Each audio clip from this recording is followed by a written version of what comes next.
So Pawan Kalyan కున్న craze గురించి ప్రత్యేకంగా చెప్పాల్సిన అవసరం లేదు. అలాంటిది హరిహర వీరమల్లు మూవీ అయితే మంచి టాక్ నైతే సంపాదించుకుందని చెప్పొచ్చు. సో మరి ఈ నేపథ్యంలో పవన్ కళ్యాణ్ గారు హరిహర వీరమల్లు ప్రమోషన్ కోసము అధికార యంత్రాంగాన్ని వినియోగించుకున్నారంటూ కూడా మాజీ ఐఏఎస్ అయితే పిటిషన్ దాఖలు చేశారు. సో ఈ క్రమంలో పవన్ కళ్యాణ్ గారికి అయితే హైకోర్టు అయితే గుడ్ న్యూస్ అయితే చెప్పినట్టు తెలుస్తుంది. మన దీని గురించి విశ్లేషించుకోవడానికి మనతో పాటు జనసేన రాష్ట్ర అధికార ప్రతినిధి శ్రీనివాస్ గారు ఇప్పుడు మనతో ఉన్నారు. నమస్తే సార్. పవన్ కళ్యాణ్ గారికి ఉన్న క్రేజ్ గురించి ప్రత్యేకంగా చెప్పాల్సిన అవసరం లేదు. అలాంటిది హరిహర వీరమల్లు మూవీ అయితే మంచి పాజిటివ్ టాక్ ని సంపాదించుకుందని చెప్పొచ్చు. సో మరి ఈ నేపథ్యంలో పవన్ కళ్యాణ్ గారు హరిహర వీరమల్లు మూవీ ప్రమోషన్ కోసం ప్రభుత్వ యంత్రాంగాన్ని వినియోగించుకున్నారంటూ కూడా అప్పుడు మాజీ ఐఏఎస్ అయితే విజయ్ కుమార్ గారు ఒక పిటిషన్ దాఖలు చేశారు. అంటే ఇప్పుడు హైకోర్టు చూసుకుంటే కనుక ఈ విషయంలో పవన్ కళ్యాణ్ గారికి ఒక గుడ్ న్యూస్ అయితే చెప్పినట్టు తెలుస్తుంది. ఏ విధంగా చూడొచ్చు అంటారు? ఒకటమ్మా, నిజంగా రాజకీయాన్ని వృత్తిగా కొంతమంది చేసుకుంటారు, రాజకీయాన్ని సామాజిక బాధ్యతగా కొంతమంది చేస్తారు. ఇప్పుడు మన దేశంలో ఉన్నటువంటి రాజకీయ నాయకుల్లో కొంతమంది రాజకీయం చేసుకుంటేనే వాళ్ళ కుటుంబీకులు వాళ్ళకి సంబంధించినటువంటి వ్యాపారాలు చేసుకోవడం లాంటివి జరిగితే ఉన్నాయి, అందరికీ ఉన్నాయి. పవన్ కళ్యాణ్కి వేరే వ్యాపకం లేదు, వేరే వ్యాపార సంస్థలు లేవు. ఆయనకు ఉన్నదల్లా ఆ సినిమాల్లో నటించడం, దానిలో వచ్చిన డబ్బులు తీసుకుని వచ్చి మళ్ళీ ఆయన సమాజాన్ని ఖర్చు పెట్టడం ఆయనకు బాగా తెలిసింది. అదే చూసాం నాళ్ళకి, రుజువైంది అదే.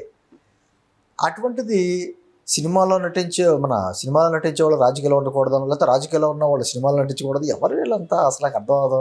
గతంలో ఎన్టీ రామారావు గారు సినిమాలో నటించినప్పుడే వచ్చింది, అప్పట్లో కోర్టు తీర్పిచ్చింది.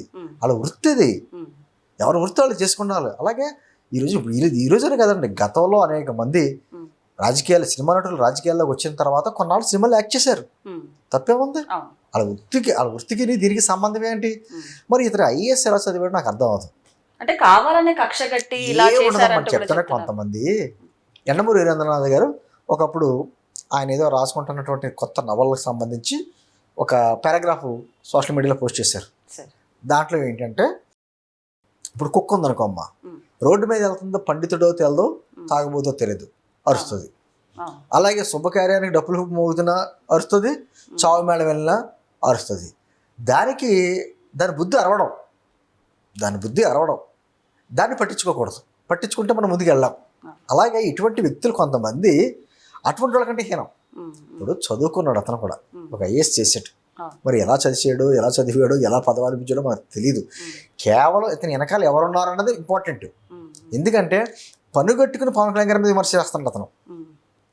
అంటే ఇప్పుడు జగన్మోహన్ రెడ్డి అంటే కొంతమంది బ్యాచ్ ఉంటారమ్మా, వాళ్ళకి సంబంధించినటువంటి వ్యక్తులను కొంతమందిని ఇలా బయటకు వదులుతూ ఉంటారు.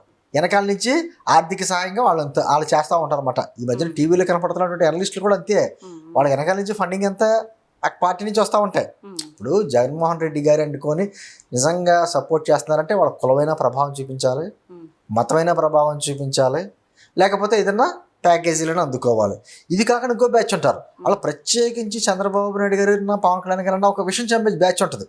ఒక వ్యక్తిగత ఒక విధమైనటువంటి ఏదో ద్వేషం, ఆ ద్వేషాన్ని వాళ్ళకి అనుకూలంగానో కూటమికి వ్యతిరేకంగా చెబుతూ ఉంటారు.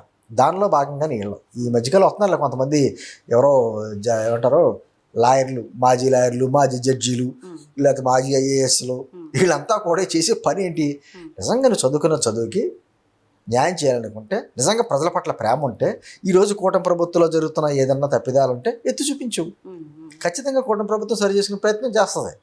అంతే తప్ప పవన్ కళ్యాణ్ గారు సినిమా టికెట్లు పెంచుకున్నాడు, అయితే పవన్ కళ్యాణ్ గారు అధికార దుర్వినియోగం చేస్తాడా? అసలు మామూలుగానే అధికారాన్ని ఉపయోగించుకోడు. ఈ రోజున ఆయనకు వచ్చే జీతాన్ని కూడా ప్రతి నెలవారీ పిఠాపురంలోని అనాథ పిల్లలకు పంచుతున్నాడు ఆయన. ఏ రోజున ఎవడన్నా ఏ రాజకీయ కూడా చేశాడా? మరి నిజంగా రాజకీయాలకు అతీతమైన వ్యక్తివు, సమాజం పట్ల అంత ప్రేమ ఉన్న వ్యక్తివు అయితే జగన్మోహన్ రెడ్డి గారు బయటకు అసెంబ్లీకి వెళ్ళకుండా బయట కూర్చొని మాట్లాడుతున్నాడు కదా. జగన్మోహన్ రెడ్డి గారిని విమర్శించు. నువ్వు జీతాలు తీసుకుంటున్నావు, ప్రభుత్వం ఇచ్చే సదుపాయాలను తీసుకుంటున్నావు, అసెంబ్లీకి ఎంతకాలమని ప్రశ్నించు జగన్మోహన్ రెడ్డిని. సార్, అంటే ఎంతో మంది సినిమాలు తీస్తుంటారు, అలాంటిది కేవలం పవన్ కళ్యాణ్ గారిని ప్రచారం.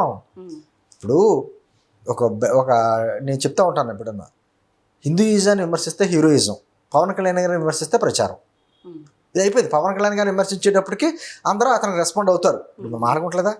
అలాగే అందరూ రెస్పాండ్ అవుతారు. దాంతో సొసైటీలో ఎవరు ఇతను అనేది తెలియని వాళ్ళకి కూడా తెలుస్తుంది. ఇది ఏమైపోయిందంటే ఒక ఈజీ అయిపోయింది. ప్రతి ఊళ్ళకి కూడా పవన్ కళ్యాణ్ గారిని విమర్శించేయడం, నోటికి వచ్చినట్టు మాట్లాడదాం, పట్టించుకోం మనం. అటువంటి వాళ్ళని కూడా పట్టించుకుంటే మన స్థాయి తగ్గినట్టు. అందుకని చెప్పి మనం పట్టించుకోం. అది వాళ్ళేమో మురుగుతా ఉంటారు, ప్రచారానికి వచ్చి వెనకాల నుంచి ప్యాకేజీలు తీసుకుంటూ ఉంటారు. నువ్వు ఒకటి నిజంగా ఈ రిజర్వ్ సొసైటీలో జరుగుతుంది ఏంటి, నువ్వు చదువుకున్న ఐఏఎస్ అంటే అఖిల భారత సర్వీస్ చేసిన వ్యక్తి ఇటువంటి సినిమాలు అతనికి తెలియదా, గతంలో వచ్చిన జీవోలు అంటే తెలియదా, ఎన్టీ రామారావు గారి సినిమాలు యాక్ట్ చేసినప్పుడు వచ్చిన అబ్జెక్షన్, దానికి తగ్గ పాత జీవోలు ఉంటాయి కదా, తెలియాలి కదా. ఆయన వృత్తి ఆయన చేసుకుంటే తప్పేంటి అంటే, జగన్మోహన్ రెడ్డి లాగా అతని సంబంధించినటువంటి వ్యక్తులందరినీ పెట్టుకుని కల్తీ మద్యం వ్యాపారం చేయించుకోవాలా, అది కరెక్టా? దాని మీద మాట్లాడమనండి. అంటే ఏది మాట్లాడాలో కనీసం మాట్లాడకూడదు అనేది విచక్షణ జ్ఞానం కూడా లేకుండా, ఇక్కడ చదువుకి కనీసం జ్ఞానం ఏం నేర్పిందో తెలియకుండా ఈరోజు కోర్టు ముట్టుకలేసిందా?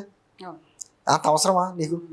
కనీసం నీ ఖర్చులు పెట్టుకోవాలని చెప్పేసి బొట్టిల్ అవసరం పనిష్మెంట్ కూడా వేస్తుంది కోర్టు సమయాన్ని వృధా చేసినందుకు. అంటే మళ్ళీ తీర్పు ఉందనుకోండి, దాని చర్చ ఉంటుంది, దాని గురించి అని కాదు. ఏది ఏమైనా ఈ మధ్యకాలంలో ఇతను మాట్లాడుతున్న వీడియో కొన్ని నేను అంటే మొత్తం వీడియోస్ ఆయన చూడండి అనుకోండి, అంత పట్టించుకోను. కాకపోతే అతను సంబంధించినటువంటి కొన్ని వీడియోస్ కూడా బయటకు వస్తున్నాయి. అన్నీ కూడా టార్గెటెడ్గా, జాగ్రత్తగా అర్థం చేసుకోవాలంటే టార్గెటెడ్గా ఎక్కడో అతనికి జగన్మోహన్ రెడ్డి గారికి సంబంధం కలిసింది. ఆ కలిసింది నేను ఇందాక చెప్పినట్టుగా కులం అయినా ఉండొచ్చు, మతం అయినా ఉండొచ్చు, లేకపోతే జగన్మోహన్ రెడ్డి గారు అందుకో ఇచ్చినటువంటి పైసలు అయినా ఉండొచ్చు.